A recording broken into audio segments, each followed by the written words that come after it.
everybody, it's your girl Sakina, and I'm back for another Deshae review. This is episode 7, season 3, so let's get straight into it. So are y'all feeling today's look, you know, a little off the shoulder, a little clavicle cleavage, you know, braid out, turned out right. Shout out to mama for the braids, me on the style. Oh, look at the details, come on. Nubian queen. Nah, I'm playing, but I'm not at the same time. We got a lot to unpack, so let's get straight into it. So the episode opens with Ronnie down at the bar. He's giving basically a eulogy about Miss Ethel, and he's drinking. You know, he got a shot in his hand. You can already tell that he's drunk. So he's real long-winded, and his friends peep that like, damn, this is why she didn't want a funeral, because niggas be talking forever. So, you know, his other friend is like, bro, that was his grandma.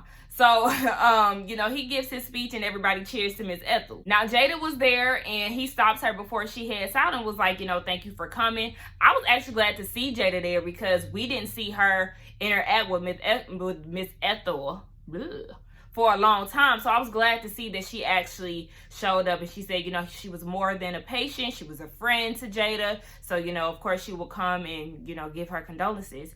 Ronnie wanted her to stay, but she was trying to leave out. He wanted to apologize for the last time they seen each other. He was drunk. Now, I do remember, I need to go back to season 2, but I definitely remember that they did have some type of date or some type of romance. I do remember that he came to her house drunk, but I can't remember what happened or what led to that.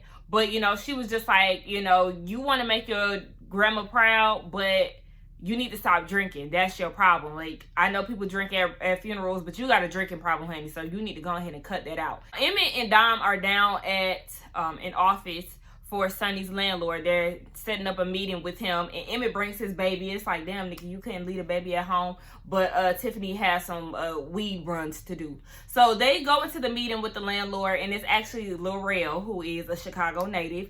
But he's there, and basically what they want to do is kick Sonny out of his establishment. Like, they want him to evict Sonny, and it's like, damn, that's fucked up. And this is where I lose a lot of respect for Emmett, because all of this stuff that you named off that he's done for you, you know, he's looked out for you as if he, you know, you were his son, all of this that you was going down the list, and yet you plan on trying to evict this man out of his business, regardless if he's behind on rent or if the rent is going up and he can no longer afford it. That's not your job to do. How dare you work for this man and then try to kick him out of his shit after you tried to do something underhanded to him and you were stealing from him? Like, damn, I like Emmett, but this is what's making me lose a lot of respect for him. Like, oh, nigga, you got the game fucked up. So he talking about he trying to build a legacy for his son, and Dominique is saying she's trying to build a legacy for herself. But my whole thing is, Emmett, how are you building a legacy off of something that's not even yours? This is not your dream.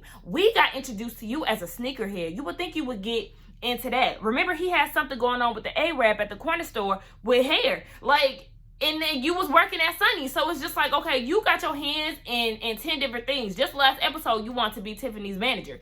Like, you know what I'm saying? Like, he don't know what the hell he want to do. He got his hand in too many pots, or, you know, I mean, I guess they say you never know what you like until you try different things. But, Emmett, you trying to make a legacy off of something that's not even your damn dream. Child, boo. They're basically saying that Sonny can't afford the rent because it is going up, but they can.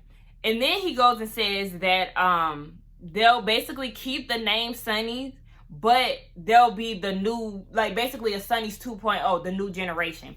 And they tried to bribe him with cake and all of this. He was like, you know what? I can't do no grimy, fucked up shit like that.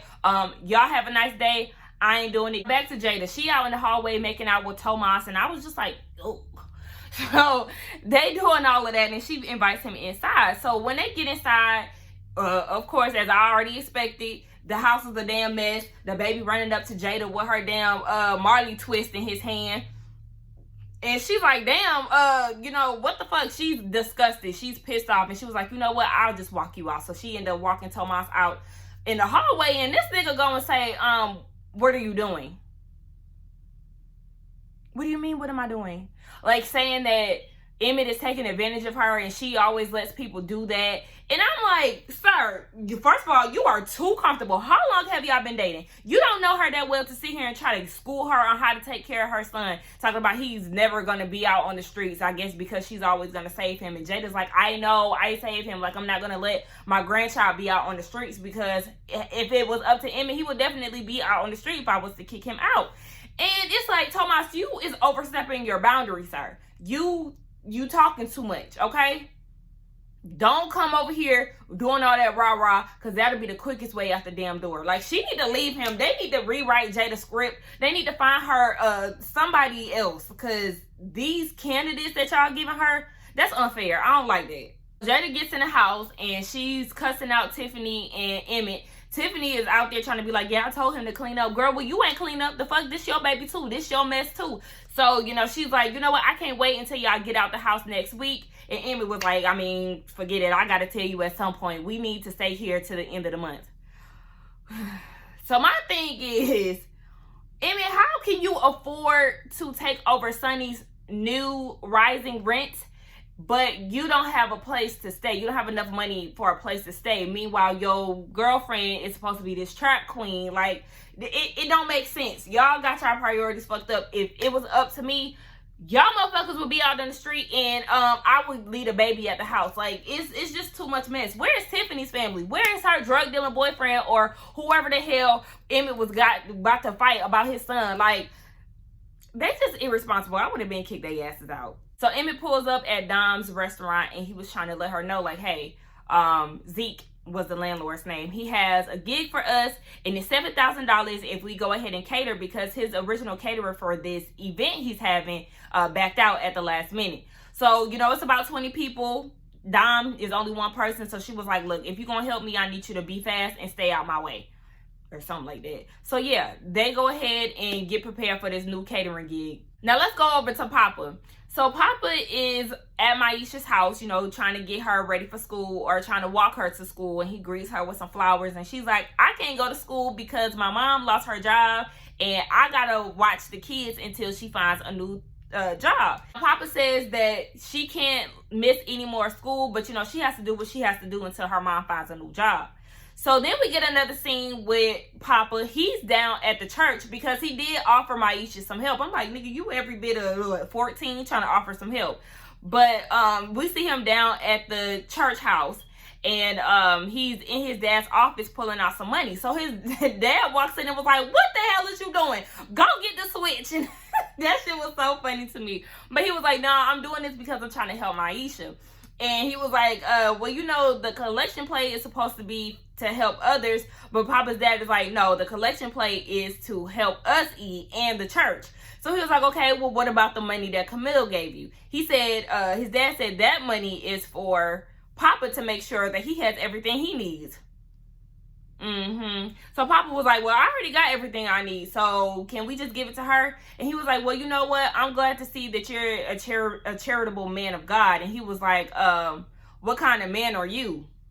No, he asked, what kind of heart do you have? And it's just like, you see, Papa already questioning his faith. So he's trying to make sure his dad is still, you know, on the path of Christianity. I like the fact that he putting his dad in his place. So then we see that his dad actually did the right thing. They go down to Maisha's house. So when they go to the door, Maisha's mom answers, and she was like, yes, you know, I already accepted the Lord as my savior. And it's funny because it was just like on some Jehovah's Witness type shit. But they go in the house and they give the envelope. You know, she don't want no type of handouts, and she instantly gets pissed that Maisha put her business out in the street, because obviously Papa knows about it.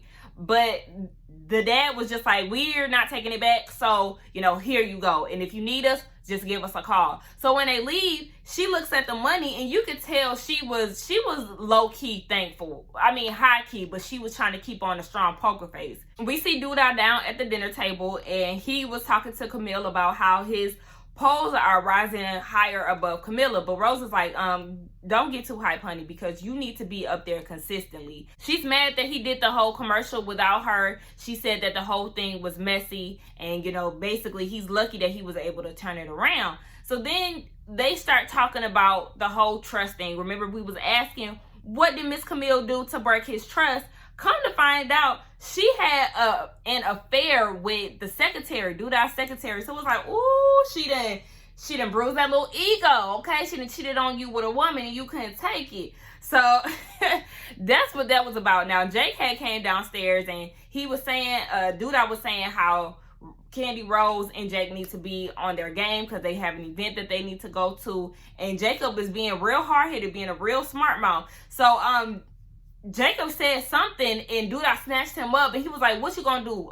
Give me a black eye? Yeah, that's gonna look real good on your end. So he let him go. Now, speaking of Jake, mind you, Trig did say that Duda killed Reg. So he's at school telling Kev about it and he was like, I can't believe that he's using me and I can't believe he really did this. But Kevin was like, bro, I seen that shit coming. A lot of politicians do this type of shit. You wasn't listening in history class? No, he wasn't. Now, while they saying all of this, Kevin also was like, well, how you know Trig was telling the truth? Why would Trig lie? I mean, that was his brother. But Kev's thing is he could have lied because he wants to get custody of you. So he looking off into the distance over at Gemma. And Jack is like, bro, she was putting all your business out in the street. Fuck her. Like, stop entertaining her. He was like, bro, I'm not. But of course he was. You know, he missed his baby. He trying to act hard, but he not. So Candy Rose is giving Duda the old Miss Celie and Mr. Shade, you know. And she was like, Jake thinks that you killed his brother. Now, my whole thing is, how you know this? Like, did you overhear this? Like, they didn't make it clear as to how she found out about that. I don't know if she just sensed it because of how he's been behaving lately or what. Duda's thing is, you know, politicians have done way worse. But Rose needed him to understand that, you know, you have this in your past, and soon enough, the whole Chicago was going to know. And that's when he was like, well, you know, other politicians have done worse. But Candy Rose was like, one day you going to wake up and you going to have a knife to your neck by the hands of Jake. But Duda said that, you know, he ain't bold enough to do that. But you can never underestimate somebody that you did wrong. So Candy Rose and Duda are down at the meeting that they were having. Remember, Duda was telling Jake and Candy Rose that they need to be on their best behavior. So they're down at this meeting. Now, come to find out, this event is hosted by Gemma's dad. We still don't know his name. We just know that he is wealthy and his name holds some weight around the town. So Duda is there with Camille, and Gemma's dad asked them to go to the bar with him. Now Duda tells Candy Rose to watch Jake, and she's in her feelings because she wanted to go to the meeting too. But he was like, you know, bitch, don't talk back type shit. And Camille seen it and was like, you know, I could take her off your hands. You know, she been eyeing me, and it's just like, girl, bye. So they go off into the bar with Gemma's dad, and they're inside of a black-owned bank. Now, I guess it got turned over to white. It did get turned over to white people, but I was kind of confused as to why they were there. I don't know. But yeah, they basically having this whole discussion. Duda said, you know, white people aren't going to allow black people to have a bank, you know, so that was short-lived. And Camilla's like, well, if black people would have put their money into it, then we would have never lost it. And it's just like, you know, we ain't even getting into all of that tonight. No time for any debates. Gemma's dad wants to endorse somebody, and he wants to endorse somebody that reminds him of him. So that's when he went ahead and sided with Mr. Otis Perry. Of course, Camille is salty, like, I can't believe this shit. I'm questioning how they're able to be face to face like this. I know it's all about, you know, politics. They do that. They go up against each other. But for them to calmly be in the same room together. Meanwhile, Duda just exposed her for taking advantage of poor city churches. I was just like, okay, I guess you just gonna look over that. So Camille's whole thing is, yeah, I see what y'all doing. Y'all trying to run game because Gemma's dad said that Chicago needs a strong black man. So Camille was like, I see what y'all trying to do. Y'all trying to Shirley Chisel me, but that's okay. I'm gonna rise up like the phoenix, and my legacy gonna live on, okay? So we see that the event that Emmett was telling Dominique about was this same event that Duda is at. So Zeke comes in and was like, yo, y'all killed it. Y'all did such a good job. The food was good. So what he wants to do is present them with the opportunity to work at Sonny's for a few months. So basically he wants to give them a trial run because he doesn't know if this was just, you know, some luck shit or if they was really for real about the situation. So he wanted to test the waters for a few months, and then later on they could talk about long term. Blah, blah. Amy's like, I told you, you should stick with me. And she's like, oh, is that right? So they hug, and of course, boom, what they do? They fuck. We already seen this coming. I seen it coming. I seen it coming, bang. We already knew this shit. Like, I mean, it was so obvious. And especially with the spiritual lady last week telling about the whole Tiffany's vagina would never be enough for him. Honey, that was a telltale sign right there. I mean, we seen it since the moment they even hit the scene together, but whatever. They did it, and I was thinking like, okay, so y'all just doing it in this public-ass kitchen. Anybody could walk in at any time. Y'all basically got it in as soon as Zeke left. Like, ooh, whatever. So we're going to see how that go. How long this business going to last between them. After the event, Duda wants to talk to Jake, and that's when he says that he did not kill Trig, or not Trig, Reg. Reg basically killed himself. He had two options because Reg wasn't following orders. Duda was like, he had two options. One would have been to save him and start a war, or two would have been leave Reg behind and keep the peace. So Jake was like, oh, okay, so you killed him.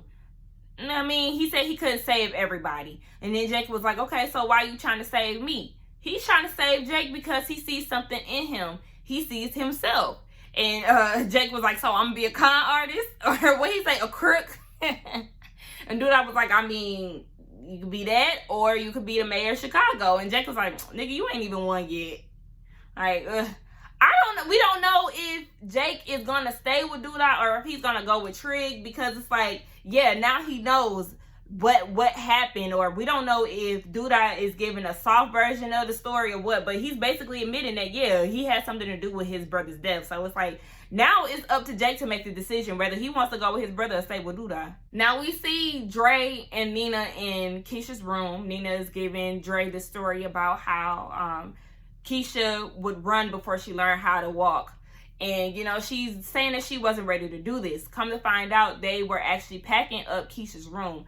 Dre feels like they need to go ahead and get that process started. But Nina is like, I mean, I feel like you giving up hope. And Dre says she isn't, but Nina ain't trying to hear none of that. She's not ready to move on from her daughter. It's only been 2 months. Fast forward, we see that Dre is in the room packing up Keisha's stuff. And Nina is flipping out like, what the hell are you doing? I told you I wasn't ready for this. Dre wants to go ahead and start the grieving process. Yes, it's been 2 months, but it's time for them to go ahead and, you know, basically, I don't want to say get it over with, but that's basically what Dre was saying. And y'all know I love Dre, but this one particular time, she was definitely wrong. If Nina was not ready to pack up her daughter's stuff, it's not your decision to make. This isn't your child. You haven't birthed her. You're only the stepmom, and she don't like you on top of that. So it does not give a good look off to you, though you've been a great support system for her, but you trying to speed up the grieving process, that's not okay. Like, you can't do that. So Nina got pissed off and was like, you know what, you so eager to pack some shit, go pack your own shit, get the hell out my house. So she runs over to their room and she started packing Dre's stuff. The first thing she grabbed was that damn strap on and she dangled it like I'm sorry, that shit had me cracking up. Of course you will grab that shit first. But yeah, you know, she was just like, Keisha never liked you anyway. Get the hell out of my house. Speaking of Keisha, we see her in the bed with that creepy ass man. Now we know that he has been sexually abusing her. And, you know, he's trying to cuddle with her saying, why you ain't wake me up? It's okay. We both had a long night and all of this. And it's just like, the fact that he talks to her as if, you know, it's just normal, like as if she's okay with this shit or she's gonna be responsive. She ignores you every time you fucking talk to her, minus the time that she asked to call Kevin.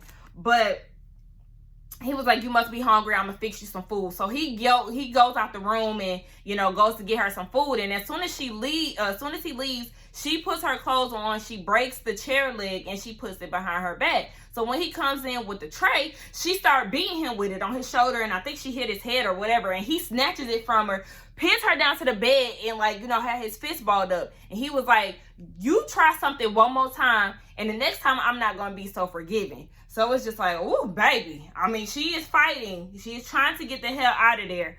But it's just like, damn, sis, you should have ran. And really, I don't know what you could have did with that stick, what more you could have did with that stick, because that is a lot of adrenaline and testosterone he got. So it's just like, damn, could you really have beat his ass with that stick?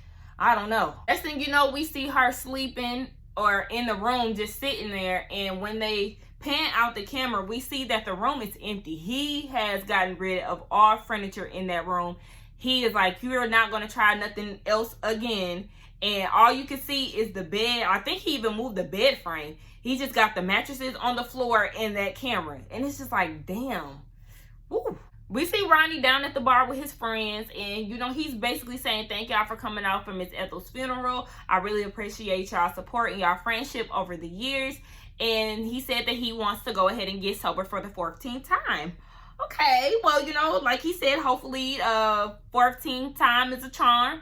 And his friends was like, okay, well, you singing our praises. Hopefully you'll come visit us. Okay, visit y'all for what? Where y'all niggas going? So they going off to Springfield because nobody is hiring down in Chicago. His cousin got a warehouse, so they ready to go. They asked Ronnie to come with, but he's like, nah, I got some business that I need to handle. So they're like, nigga, what business you got to handle? And when's the last time you had any stability and some benefits? Like, nigga, you need to come with us. But he like, nah, you know, he got to figure out where the hell Keisha is. We see him seeing his friends off. You know, they in a car. The dude in the driver's side, the little dark-skinned one, he looked like he was about to cry. I'm like, nigga, is you okay? Because the light-skinned one is, you know, doing all the talking. Meanwhile, the dark-skinned one is just, you know, looking off into the distance and shit like, bro, I can't believe I'm leaving my dog. And I'm like, all right. So then they start the car up. And September by Earth, Wind, and Fire come on. And you know, that's my song.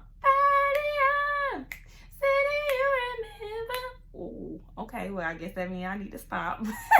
But yeah, so that comes on. They drive off, and Ronnie is listening to it. You know, he in his groove. He feeling himself. He doing a little two-step. And then he turns around, and he sees a mural of Jason, his son. You know, the whole reason why all this shit is even going down. Well, not that, but you know, how they all connected in the neighborhood or whatever. So, you know, he's just staring off into the distance, and he goes off into a daze. Next thing you know, we see him going door to door, trying to figure out, you know, if anybody has heard anything about Keisha. And everybody is closing the door on him. And there's some nosy neighbor outside and was like, these folks ain't gonna help you, honey. What do you need? So he was like, you know, the man across the street said that he heard some screaming. And he said that it came from over here. I'm trying to find this girl. And she was like, okay, what band are you talking about?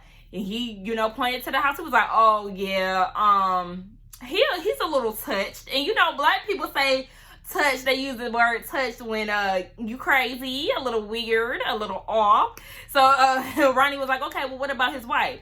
Child, he ain't got no damn wife. The neighbor just, you know, gave all the tea out. So, you know, that was enough for Ronnie to go ahead and do what he needed to do. Now, Ronnie did tell the neighbor that he did get a weird, creepy vibe from the neighbor. So he goes across the street and he goes to his backyard. He finds a crowbar and he ends up breaking into the guy's house because he wasn't home. So when he breaks in, he's looking around, he's calling for Keisha, but he doesn't hear anything. But he noticed that there is a door in the kitchen. So when he opened it, it led to downstairs. So he calls Keisha again, and that's when she hears him. She was like, you know, I'm here, help me, help me. Now he comes downstairs and he's unlocking the doors, or, you know, unlocking the doors with the crowbar. Meanwhile, the creepy ass dude has come home and he sees that somebody had done broken his house. So of course, that's the first place he went to, downstairs. By this time he got downstairs, Keisha and Ronnie are in the room together. And, you know, Keisha is real hesitant because everybody remembers him. And remember, Ronnie was the last person she seen when she got snatched. So, you know, she's hesitant. And he's like, you know what? I'm here to save you. It's okay. And then the creepy guy comes and swings on Ronnie. So they get to fighting. Keisha jumps in and, you know, she's like trying to yank him off. And he pushes Keisha against the wall. And he was like, I took care of you and this is how you do me. It's like, nigga, really? Okay, so mind you, you know, Ronnie had the crowbar and it hit the floor once the man had jumped on him. So Keisha grabbed the crowbar and started beating his ass with it. Just started breaking his back and started bleeding and everything. She goes outside and, you know, it's just a whole slow motion thing. She goes outside and, you know, she's trying to adjust her eyes to the brightness because she's been in this dark ass room for 2 months. She goes to the middle of the street. Sis still didn't run. I mean, damn, at this point, your mama bragging, talk about how you've been running since a damn infant, basically. You still ain't take off. But, you know, she goes in the middle of the street and she just breaks down. And you can hear sirens down the street. So, the police come and they have both Ronnie and Keisha in a stretcher. They're taking them to the hospital. I didn't realize that, what's his name? Ronnie had done got beat up so bad. But, you know, he needed some special attention. So we're going to switch gears, y'all. Y'all know I go all over the place, but it ties in at the end. So Gemma is outside of the school waiting on Kevin to come outside. And, of course, he sees her and trying to play hard and shit, trying to act like he don't see her. So she was like, you know, how long you going to ignore me? It's been 2 days, bro. Like, I'm sorry. And he was like, well, I just want you to leave me alone. So she was like, okay. He was like, oh, okay. You know, like, damn, you really going to agree with me? Yeah, nigga, I ain't about to kiss your ass. But then she ended up kissing his ass. She grabbed his hand and then she whispered in his ear, like, want to come over or something like that. I said, Gemma, no, you ain't. You supposed to be this queen, girl. You supposed to be holding yourself up to this higher standard. I mean, Kevin, you know, he's a young prince as well. But, you know, it's just like, you trying to give him some sympathy coochie? Some premature coochie? Sis, what are you talking about? So next thing you know, they down at the house and they, you know, got their little jackets off and shit. They about to take off their button downs. And Kevin's like, wait, hold on. Gemma's like, you know what? You got my consent. It's okay. I'm young and I'm ready. It's like, ooh, hot in the ass. Okay. So they about to get it in. Next thing you know, they hear the door. I said, ooh, come on, house party. So they hear somebody coming home. So she's like, you know, get dressed. Next thing you know, the dad come in the room. And Gemma is at the desk like, oh, yeah, you know, me and Kevin, we're studying some French. And Kevin is back on her bed with the damn geography book and it's, or geometry book, and it's turned upside down. So the dad is like, Kevin, come with me. So he go in the room, in another room with her dad, and she was like, it's going to be okay. Baby, I would have been shook as hell, okay? So then the music is playing. You know, they always have really nice jazz music playing throughout these episodes. So some jazz music was playing, and all you can see is Kevin, you know, basically trying to explain himself to Gemma's dad. And, you know, he's trying to run some game, and when the music stopped, Gemma's dad was like, were you about to fuck my daughter? I said, oh, Lord, no. Why you gotta be so vulgar when you're talking about your daughter? Why you couldn't say, were you trying to, you know, I don't know, find a different word. Don't use the word fuck with your daughter in the sentence. Damn. So yeah, before Kevin could even explain himself, his phone rang and he was like, oh my gosh, I gotta go. And so he ran off. Now we get to the part that just tore me up, y'all. When I tell y'all, again, remember, I'm an emotional ass Pisces, okay? So this shit gets to me. Y'all seen how I was that last that last video. But yeah, Kevin is running down the hallway and he meets up with Dre and Nina. And, you know, it's like, is it really her? Yes, it's really her. And they just waiting to go back to the back. So once they go and see her, Nina is, you know, just in tears. She's just like, oh my gosh, I can't believe it. It's my baby. Like, I'm just happy that you're okay and that you're actually here in my arms. And she told Keisha, you know, you don't have to talk to anybody until you're ready. And that's when they, you know, start to hug. And Dre is like, you know, nudging Kevin to go on. And, you know, he sat next to his sister and they're all crying. And then Dre walks up, and the thing that really got me is when Keisha held her hand up for Dre. I was like, oh my gosh, y'all, that scene took me the fuck out, okay? It's just like seeing Kevin running into the hospital, you know, just rushing to see your loved one. It was just like, oh my gosh, you know. So then we see Dre wandering the hallways, or not wandering, but, you know, she's walking in to the room, but she gets stopped by the nurse. So the nurse is handing her some brochures about trauma and mental issues. You know, she's been through some things. Keisha has been through some things. And we get a little background about Dre. She is a high school counselor. I'm thinking, what if they met at one of either Keisha or Kevin's schools? I don't know. But, yeah, she's a counselor, and the nurse is like, okay, well, your experience will definitely help out with this situation. It's going to be a long road, but my advice to you is to look out for any suicide warnings, you know, because she's been through a lot. She's going to be depressed, so you just want to stay clear of those signs. So then Dre goes into the room, and Nina and Keisha are sleeping. Dre pulls up a chair, and when they first seen Keisha in the room, you know, Dre was like, God is real. So then she sits down and she just on the bedside watching them sleep, and she just starts bawling. You know, that is so much to take in. It's such a sigh of relief.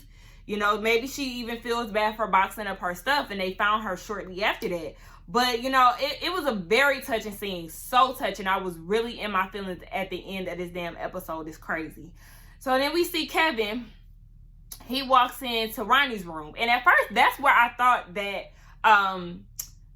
what's her name? That's where I thought Dre was going, because, you know, her and Ronnie had teamed up to find Keisha. So I thought she was going to pay him a visit, but actually it was Kevin. And, you know, Kevin and Ronnie have a rocky past. Remember, they are, who was it? Kevin shot Ronnie, remember? So they got a rocky past, but Kevin is just like, you know, thank you. And Ronnie, I don't know if he was crying or what, but yeah, he just looked thankful, and that was the end of the episode. This episode touched me so much, had me all of my damn feelings. It was some funny parts to it. It was another good episode. I really feel like the episodes is getting good. I know some people are looking at it from like realistic standpoints, like, oh yeah, they did this, they did that. But you know, at the end of the day, this show is for our entertainment, so I can't take everything so literal, because damn, it's TV. But anyway, yes, I really enjoyed the episode. I hope y'all did too. Please don't forget to like, comment, and subscribe to my channel. I will see y'all in the next one, and y'all enjoy the rest of y'all's day. Bye.